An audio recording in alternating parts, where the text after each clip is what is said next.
law's misuse. What secret did Lauren unveil to halt the onslaught and reveal the truth? Stick with us.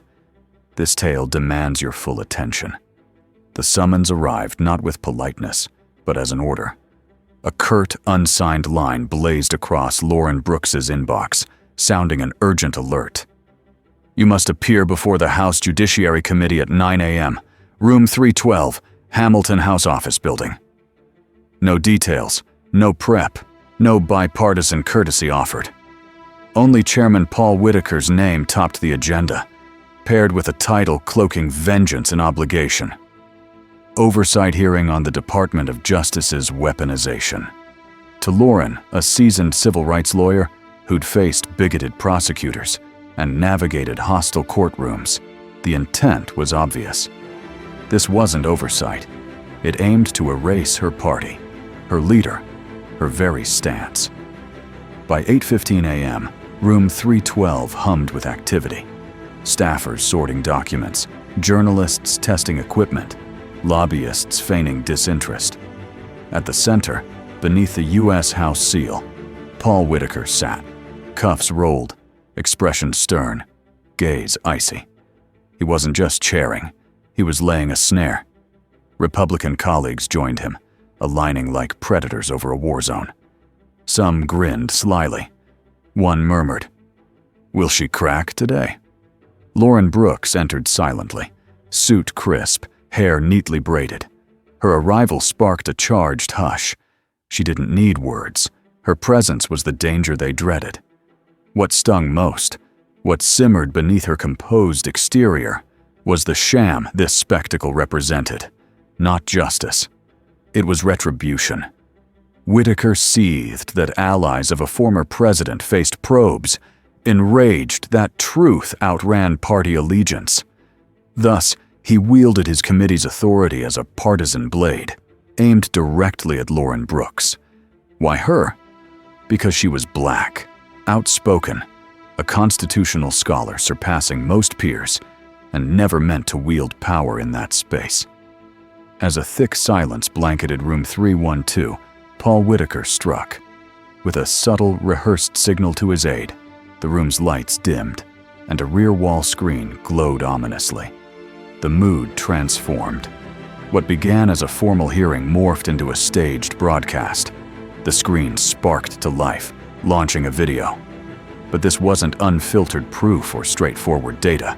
It was a slick, biased montage, crafted to sell one narrative. The footage displayed grainy clips of Ethan Carter entering offices, seated at meetings, chatting with unidentified figures. It jumped to DOJ officials at briefings, their words sliced mid-thought, stripped of context. Bold red headlines flashed. DOJ ignores Carter's schemes. Ethan's legal armor questioned. The scenes raced by, each more theatrical than the last. A grave, cinematic voice narrated clandestine deals, partisan protections, justice skewed. It seemed authoritative, but was designed to sow mistrust, alarm, and anger. When the last clip faded, the screen darkened, leaving one white text glowing. DOJ guards President's son from accountability. Whitaker didn't hesitate. He rose, a warrior entering combat. His voice was biting, loud, crafted for newsreels as much as the room. Fixing his eyes on Lauren Brooks, he fired his line with honed precision. Ms. Brooks, will you confess to this committee that your government uses the DOJ to target foes and shield allies? The accusation landed like a blow.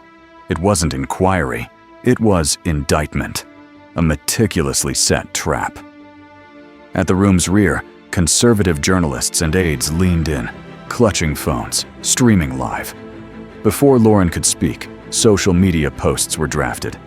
Whitaker traps, Brooks in DOJ scandal hearing. A reporter muttered into his mic, "She's unprepared for this." A Fox News producer, watching remotely, grinned, telling his aide, "We've got our soundbite." The pressure around Lauren surged, not from real evidence, but from the flawless staging. The montage, the narration, the lighting, the questions timing.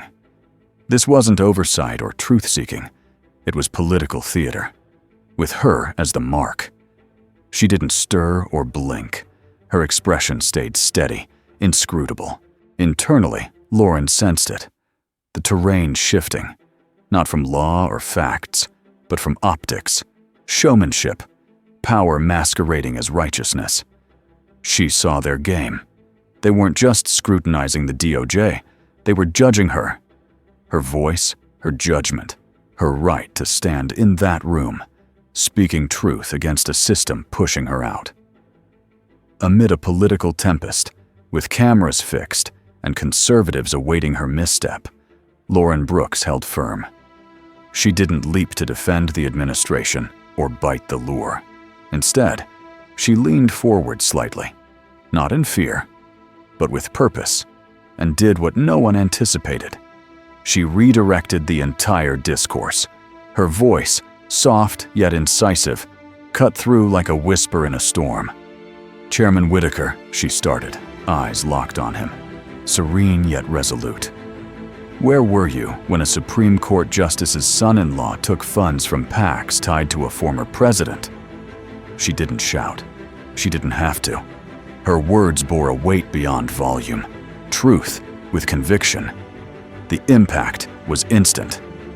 The room, alive with smug confidence moments ago, fell eerily quiet. Not from disinterest, but dread. It was the hush when someone voices the unspoken. Lauren had called out the untouchable. She didn't dodge, she uncovered. In that moment, she showed the room, and the nation watching, that corruption wasn't one-sided. Whitaker didn't answer immediately. He glared back, jaw tight, unprepared. He hadn't braced for a counterstrike, especially one piercing the system he claimed to defend. His notes sat untouched. He wasn't reading, but scheming. That, above all, revealed the truth. Lauren's question struck home. Across the aisle, some Democrats shifted, one exchanging a sly look, as if witnessing a chessboard tilt. Another gave a faint, respectful nod. A soft clap sounded from the far left. Not bold enough to draw notice, but caught by cameras. It wasn't for show, it was for accuracy. Lauren hadn't just answered. She'd seized the hearing, word by word, moment by moment. Her question's power, its honesty, lay in its authenticity. Not a ploy, but a challenge, demanding real answers from those too accustomed to questioning others without scrutiny. It tore back the veil, saying, "If we're discussing corrupted justice, let's expose it all, not just what empowers you." She didn't shift topics. She bared the hypocrisy within. That's why the silence lingered. Everyone knew. Lauren Brooks wasn't just protecting herself. She was indicting the system. The quiet after Lauren's question didn't merely settle. It gripped. It enveloped the room like dense fog, heavy and unavoidable. For the first time, Paul Whitaker seemed unsteady, brows furrowed, lips pursed, battling to hold his slipping control. He fidgeted in his seat, grabbed his papers, flipping them too quickly, too noisily. A flustered attempt to reclaim a derailed script. His gaze darted to the blank screen behind, as if wishing the video could return and restore his command. It couldn't. The balance had tipped. The facade had fractured. Lauren's precise, fearless question achieved what hours of partisan rhetoric couldn't. It unsettled him. Whitaker coughed, pushing out a new query line, this time awkward, grasping at tangents, whistleblower reliability, dated clips, procedural minutia, anything to divert from the Supreme Court ethics she'd spotlighted. His words faltered. His once bold voice now pitched higher. Rushed. Lauren didn't interject. She didn't need to. Her silence outshone his noise. Poised, hands still, her face calm yet piercing, she embodied control. Knowing what he knew, what cameras captured, he'd lost the audience. Not for lack of volume, but because she spoke truth. Whitaker's arguments crumbled under their own flimsiness. and Lauren sensed it.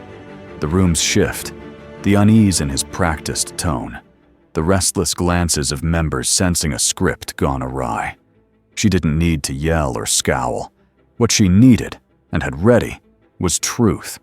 Not cable news bluster, but truth etched in documents, highlighted and recorded with her name. With measured grace, Lauren reached for her folder, unhurried, untheatrical, steady, as if waiting for the clamor to fade so facts could shine. She pulled out a government memo, simple yet formal, edged in red highlights, stamped, confidential, DOJ internal. She didn't brandish or slam it. She placed it gently before her microphone, glancing at the chairman's staff. Her voice, calm, nearly hushed, resonated through the marble hall. "Mr. Chairman," she said, "I ask that this memo be entered into the congressional record for full review." A brief, tangible pause followed. Some members leaned closer, intrigued. She pressed on, voice even, not blaming, but starkly direct. "An internal DOJ source supplied this memo to my office. It details communications between senior DOJ officials and certain members of this Congress concerning a request to indefinitely postpone a federal probe into a private defense contractor." The room stirred subtly, not loudly, but palpably. Pans ceased tapping. Reporters scrolling halted mid-tweet. Lauren met Whitaker's eyes, not with anger, but certainty. "This contractor," she added, "is tied through financial streams to campaigns backing a former president. The DOJ was pressed to delay the probe due to, quote, political timing concerns in the midterm cycle." A faint gasp echoed from the back, but Lauren wasn't finished. She turned the page slowly, glanced down briefly, then locked eyes with the committee. She delivered her final blow like a surgeon's precise cut.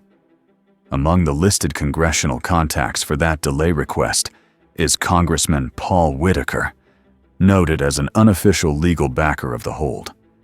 The words hit like steel. No one spoke, no one stirred.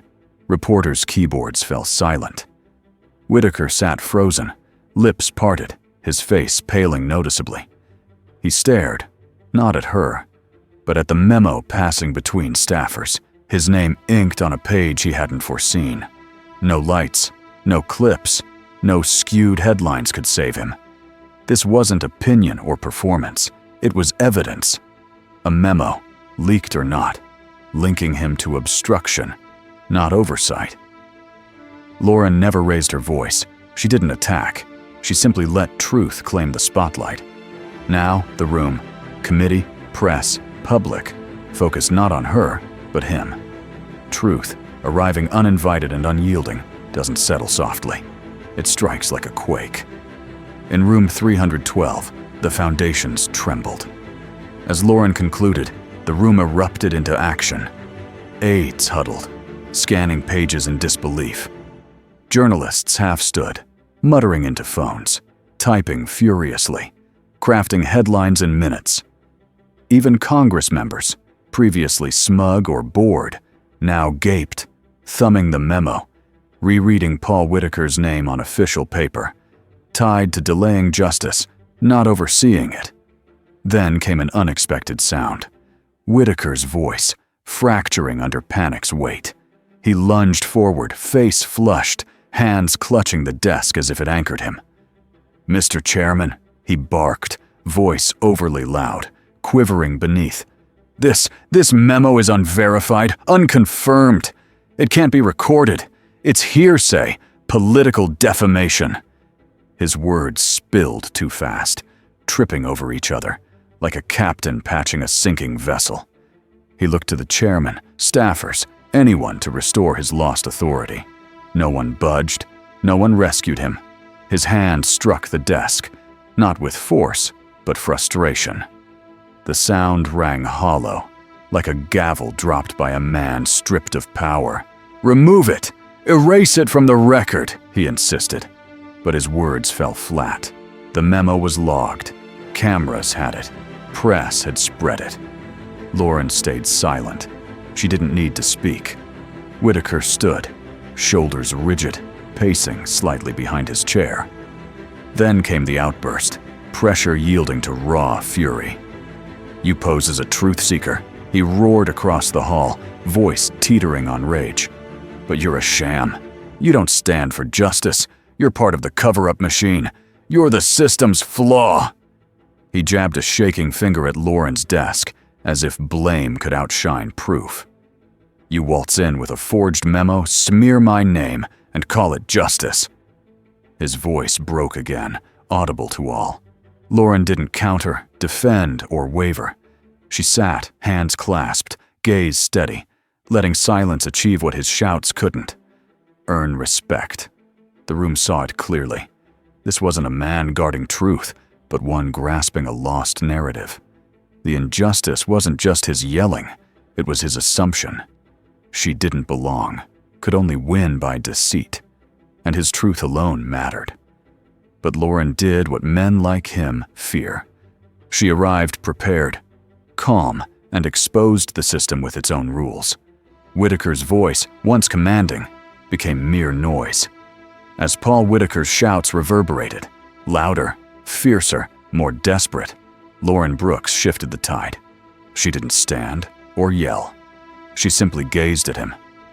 That stillness spoke louder than his wrath ever could. She'd faced this before. Men like Whitaker, bolstered by mics and entrenched power, mistaking volume for control. They saw rage as strength. Lauren knew otherwise. She'd endured colder rooms, ignored until she demanded attention. Now, she needed no force. Truth stood present. When she spoke, her voice was steady, unwavering, deliberate, the kind etched in memory not for volume, but for unyielding truth. She didn't gesture or look to the chairman. She faced Whitaker, not with ire, but with the weight of what he refused to acknowledge. "This system wasn't my creation," she said deliberately, words striking like a chisel on stone. "I'm its product, shaped by a structure that betrays my people. Not once, not twice, but relentlessly." The room froze. No one breathed. No shouts, no gavel, no protests. Just her words, hanging like embers after a blast. The moment needed no commentary, only silence to resonate. Lauren answered not just Whitaker, but history. Every time someone like her was told to wait, quiet down, or shrink. With one line, she broke that chain. 20 minutes later, the moment transcended the room, seizing the world. On X, her words trended. Some slowed the clip, adding piano chords under her voice. Others shared it silently. Just her eyes, calm, cutting, staring down a system that tried to consume her. It wasn't a quote. It was a reckoning, a call that she wasn't seeking justice. She was its embodiment, in a seat not built for her, voicing what they never wanted heard. Even after Lauren's silent triumph, with the air shifted and momentum hers, Paul Whitaker pressed on. He adjusted his mic, stiffened his posture, and retreated to what he thought was firm ground. Rules, order, power. Unable to win with noise or story, he'd try the Constitution itself. He spoke like a teacher reclaiming a class, though frustration outshone clarity. "Let me make this plain," he said, brandishing Article 1 like a shield. "Congress is tasked with overseeing the executive branch. We're not bystanders. We're equals in governance. When the DOJ shows bias or selective enforcement, we're not just permitted, we're duty-bound to intervene." He paused, seeking nods. None came. He continued. "This isn't meddling or obstruction. It's our constitutional mandate. It's what the founders envisioned, and ignoring it betrays their intent. To a legal novice, it might seem compelling, noble. But Lauren Brooks was no novice. She'd lived the law, fought for it, been let down by it, yet mastered it. Her response was not aggressive, but precise, lethal. "Chairman Whitaker," she began, voice gentle but unwavering. You're correct that Congress has oversight powers, but they're not boundless. They're not tools to pressure, especially amid active criminal probes. She lifted a legal binder, opening it deliberately to a red-tabbed page. The Constitution doesn't grant Congress power to meddle in DOJ cases. Supreme Court rulings, McGrain versus Doherty, Watkins versus United States, Trump versus Mazars, confirm oversight must serve legislative aims, not disrupt or discredit active prosecutions. She paused, letting the words sink in. Her voice didn't rise. It drew listeners closer, not by shouting, but by unwavering truth. Oversight, she added, doesn't let you dictate to prosecutors when to act. That's not democracy. It's overstepping, interference. The room transformed. Members expecting theater sat stunned, like students outpaced by a master lecture. Aides hushed. Reporters stilled their phones. None dared break what became a constitutional masterclass from a woman meant to be shamed. The irony was stark. The one labeled unfit was schooling them on the laws they swore to uphold, methodically, flawlessly. This wasn't defense, it was power reversed. She wasn't on trial, the system was. The ensuing quiet wasn't mere silence, it was reverence, earned, not demanded. When the room seemed at its peak, every eye on Lauren Brooks, every breath held, she leaned to the mic and unleashed a subtle bombshell. "Mr. Chairman," she said, "I request one more witness." The words, calm and measured, briefly went unnoticed. Then murmurs rippled through the chamber. A last-minute witness.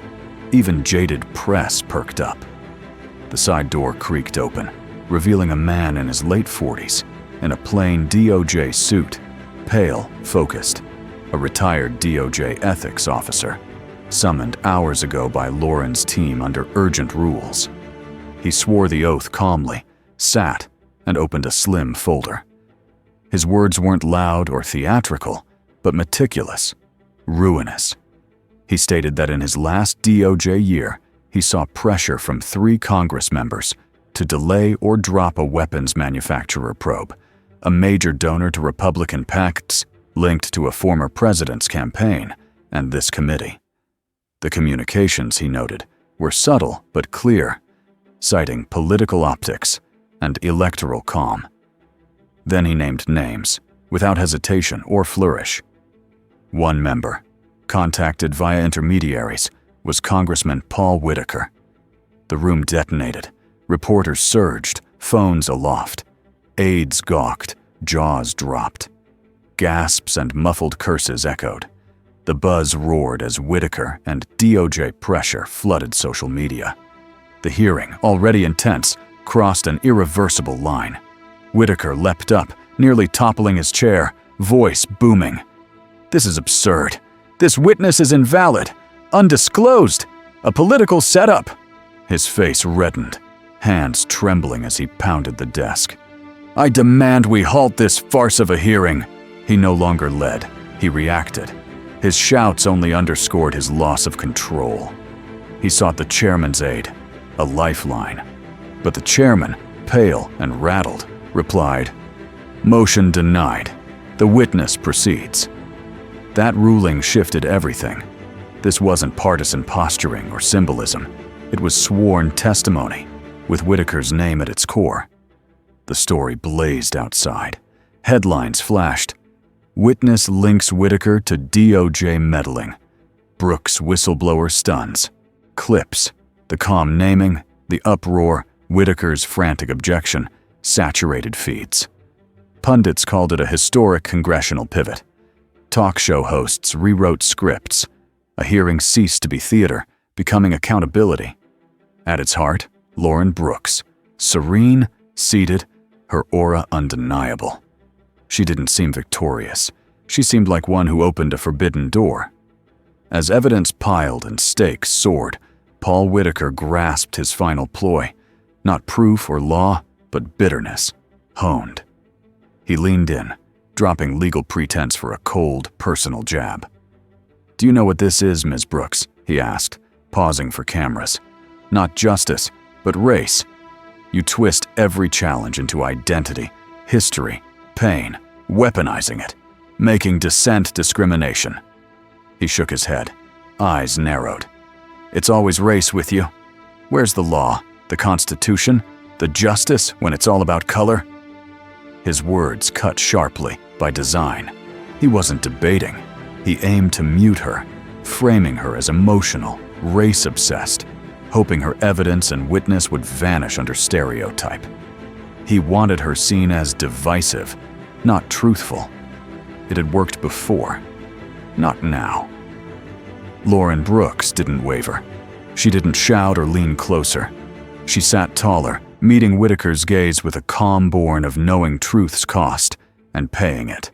Her hand stayed still, her voice soft, yet every word rang clear. "Congressman Whitaker," she said deliberately, "when a system punishes my people, jails us more, charges us harder, sentences us longer, patrols our streets but not our elite, I can't pretend race isn't woven into law." The room stilled. Aides rustling and keyboards ceased. "No," she went on, "I don't frame everything as race. But when a black man is shot 7 times reaching for his car, and a white man storms the Capitol and leaves costumed, I name it." She paused, letting silence breathe. "When justice is blind, only when it suits, seeing through me but never for me, I don't just have the right. I'm obligated to speak." Her words were precise, unshaken. Not angry, not emotional, but clear, fueled by pain turned to purpose. Then came the unforgettable line. "I didn't bring race here, Congressman." It was etched in these walls before I stepped inside. A soft sound rose from the gallery. A woman, perhaps 50s, wiped tears, head bowed. Others followed. A sniffle came from the press. Seasoned lawmakers stared ahead, lips tight, hands clasped. The hearing turned real, no longer a show. Whitaker didn't reply. He couldn't without worsening his plight, confirming the room's realization. He'd accused her of hiding behind identity. She made it a mirror for him and the system. Power flipped. The audience, here and nationwide, watched her. A woman meant to be discredited, now judging the institution with a line slicing through centuries of veiled hypocrisy. Outside, her words exploded. "It was etched in these walls before I stepped inside. Shared, quoted, woven into reels. Lawyers reposted. Students printed it. A journalist tweeted, 'Lauren Brooks taught Congress a lesson it wasn't ready for.' Lauren didn't revel. She didn't smile or gloat. She exhaled, hands back on the table. For this was her life, each word a lesson carved in struggle and record. This line didn't close the hearing. It redefined it forever. As it echoed, it was etched in these walls. No one spoke. Not the chairman, staff, or Whitaker. It was the silence of a crossed, unerasable line, held by a woman who didn't falter, commanding not with force, but truth. Yet she wasn't done. Lauren paused, as if weighing if the room merited more truth. Then, slowly, she leaned forward, not for herself, but for those excluded from such spaces. Her voice stayed even, unshaken, carrying conviction born of endured injustice. "Here's my parting thought," she said clearly. "America needs fewer politicians, fewer desk pounders, headline chasers, or soundbite seekers." She glanced at Whitaker, now staring blankly, lips sealed. "What we and the law need are those who grasp it, lived it, not just preached it, who felt its unfair sting, yet uphold it. No pretense, just a woman speaking truth where it was unwanted. We don't need more lawmakers," she said. "We need those who embody the law." Her words landed like a ruling. Whitaker didn't respond. No one could. She'd arrived with their plan, their stage, and dismantled it voicelessly. She outlasted, out-reasoned, out-prepared, and out-rooted him. 5 hours, never faltering. She closed like a healer mending a wound she didn't inflict. The chairman cleared his throat, almost with awe, and faced the bench. No gavel, no summary, just a nod. The committee thanks Congresswoman Brooks for her testimony. The hearing ended. What followed broke protocol. As cameras shut off, a sound pierced the quiet. Applause, not from lawmakers, but international press at the room's rear. A French journalist stood, clapped twice, persisted. Others joined. Soon, foreign reporters, there for chaos, stood clapping. Not for politics, but for rare accountability witnessed live. Even U.S. press, usually stoic, clapped cautiously, as if testing the moment's allowance. The sound swelled. Lauren didn't rise or wave. She sat calm, hands folded, eyes drifting to interns at the room's edge, seeing her not as news, but a benchmark. Paul Whitaker didn't look up. The man who launched the hearing had no ammunition left. His notes lay dormant, his bolded closing speech unread. He rose quietly, grabbed his folders, and slipped through a side door.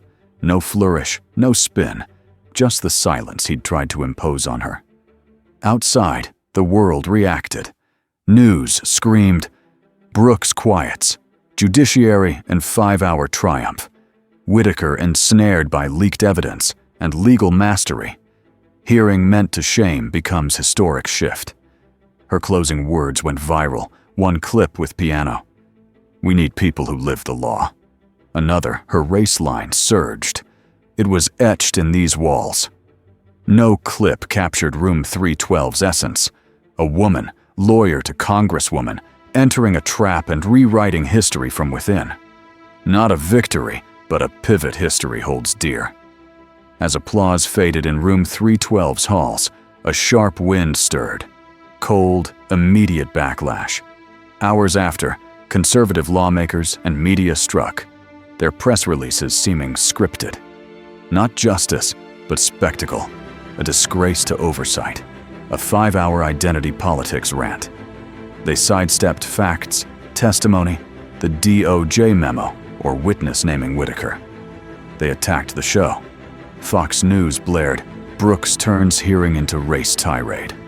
A far-right pundit scoffed, not a hearing, a lit TED Talk. Others labeled it staged grievance or radical posturing as law. It didn't land. America saw through, not in headlines, but moments. Not spin, but truth. Lauren's line, it was etched in these walls, shifted culture. Unedited, 5 minutes. It hit 62 million views in 24 hours, reaching all 48 states, subtitled in Spanish, French, Korean, Swahili by week's end. In 37 states, it echoed in schools, barbershops, churches, debates, law classes, town halls. Teachers revised curricula for her words. Law students dissected her precision like a judge's ruling. A Mississippi black teen posted her clip, writing, "They say the system's unbeatable. She made it hear her." Columbia's law professor, rarely effusive, began class. Yesterday, Congress rediscovered its potential. Harvard's Berkman Klein Center held Living the Law, the Brooks Doctrine, debating oversight and DOJ autonomy, sparked by her unscripted lived speech. Former judges spoke up. A Reagan appointee wrote in The Atlantic, "Brooks defended the Constitution, not exploited it." A military court veteran said, "That was jurisprudence under pressure, flawless." Lauren stayed quiet, skipping talk shows, declining CNN, The Daily Show. Asked why, she said, "This wasn't for fame." Her rare public words were steady, introspective. "I was summoned to that room," she told a private legal symposium. "I stayed because leaving meant more than absence." The nation roared. Los Angeles saw her mural, mid-speech, with, "Ask why it was built that way." Houston's poet chanted, "We need people who live the law," a young crowd echoing it, not slogan, but mission. DC interns whispered of her courage, not defiance, a blueprint, One wrote, leaked to the Hill. She unraveled centuries of quiet power, voicelessly. That's my goal. Paul Whitaker vanished 3 weeks. No interviews, no statements. Approached, he brushed off reporters with tight smiles. Fox News got 2 lines. The congressman stands by his role. No comment. His silence confessed. He'd planned to trap, discredit. He held the gavel, the seats. Yet Lauren made his plan obsolete. Not with fury, but with law as a blade, slicing truth from chaos. Her ease unnerved him. She didn't sweat to win. She arrived, sat, spoke. America listened. Marble Hall's echo dimmed as Lauren Brooks entered her office alone. No cameras, no crowd. Just the door's click and silence's hum. Outside, Capitol buzzed. News vans lined Constitution Avenue, circling unborn headlines. TV looped her testimony, parsed by pundits, scholars. Some dubbed it the decades hearing, others the centuries. Here, only aftermath lingered. Her binder hit the desk, heavy, like a final gavel. Her blazer sagged, soaked with every barb, glare, question from that table.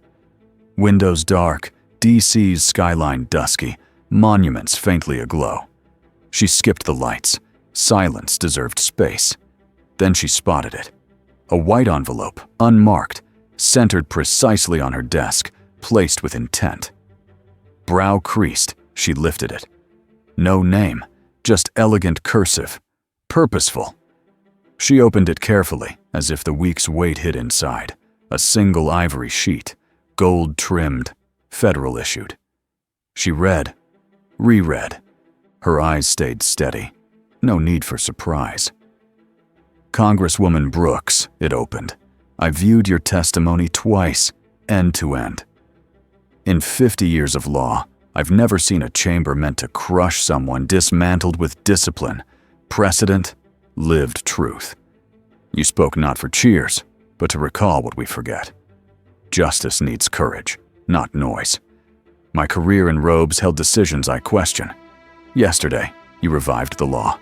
Not theory, but practice. Through one the system didn't expect, now unignorable. Thank you for setting a new bar while underestimated. Judge Robert Harlan, retired. Lauren paused. Judge Harlan, Reagan appointee. Years ago, as a young lawyer, she'd faced him. He denied her tenant protection motion against a connected developer. She recalled thinking, they don't see us. Now this. She sat, folded the letter, tucked it in her journal beside a Thurgood Marshall quote and law school Polaroid. No need to share or broadcast. She understood its weight. Harlan didn't praise. He admitted the system he served was bending, and Lauren, not strategists, not pundits, drove it. She leaned back, eyes closed, feeling exhaustion. Not loss or fear, but the burden of truth carried through fire, unburned. Traffic hummed outside. Inside, Lauren held the letter, grasping what she'd never voiced. This wasn't about belonging, but proving she never needed their nod. Dawn hadn't broken. D.C. lay in pale hush, a rare honesty. The Capitol dome gleamed faintly. In its marble corridors, Lauren Brooks walked alone, coat over arm, phone off, mind tracing 48 hours edges. The hearing closed, but its ripples didn't. Outside, narrative spun. Praise for her surgical historic precision. Smears calling her 5 hours race-fueled theatrics. She ignored both. She didn't speak for fame or headlines, but to endure and carve space for those yet to come. Her steps echoed in the Hamilton Building's empty hall. Dim lights gilded the floor. Portraits of past seat holders, all male, watched. Ghosts of old power eyeing the new. Then a voice, timid, faltering. Congresswoman Brooks? She halted. A young woman stood by the hall's end, half hidden by plants, maybe 20, brown-skinned, eyes urgent yet unsure. Her intern badge tilted on an oversized blazer, backpack sagging, notepad gripped like armor. Lauren faced her fully, Yes? I didn't mean to interrupt, she stammered, voice shaky but steps firm. I just thought I'd miss my chance. I'm Talia Evans, Congressional Diversity Fellow at Howard University. First in my family here. I felt out of place in this world. Lauren listened, sensing the moment's weight.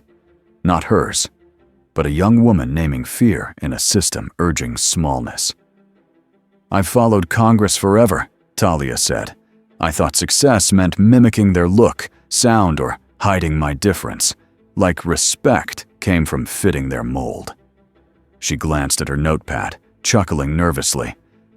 Then I saw your hearing 3 times. Lauren arched a brow. 3? Talia flushed. You said things I'd never heard there, things I've lived but couldn't voice, like I didn't bring race into the chamber. It was etched in the walls. Her notepad opened. The quote was scrawled, doubly underlined, highlighted.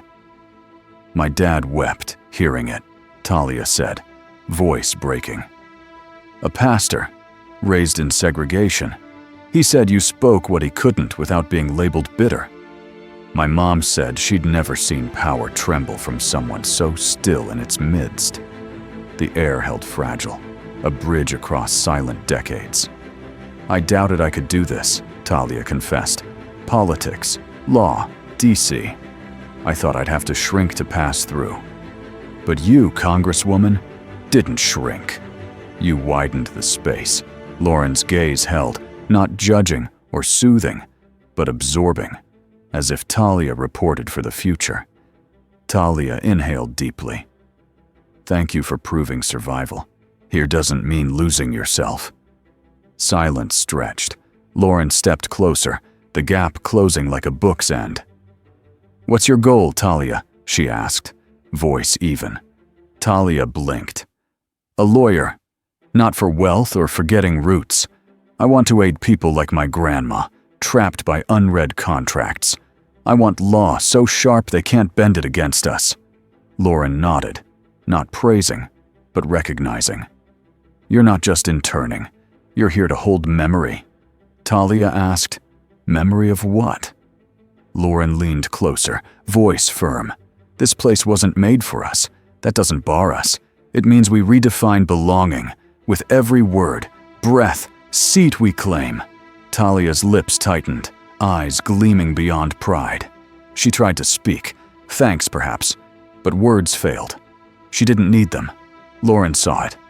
Fear, fire, future. As Lauren turned, Talia whispered, barely audible, You didn't speak just for you, but for us, still unheard. Lauren paused at the hall's edge, not turning, letting silence cradle those words. That's why she endured 5 hours. Not for cheers or to best suits, but for a girl in a borrowed blazer, daring to see law as freedom. Closing her office door, Lauren felt it. Not relief or weariness, but something ancient, rooted. She'd entered power, unshrinking, and blazed a trail.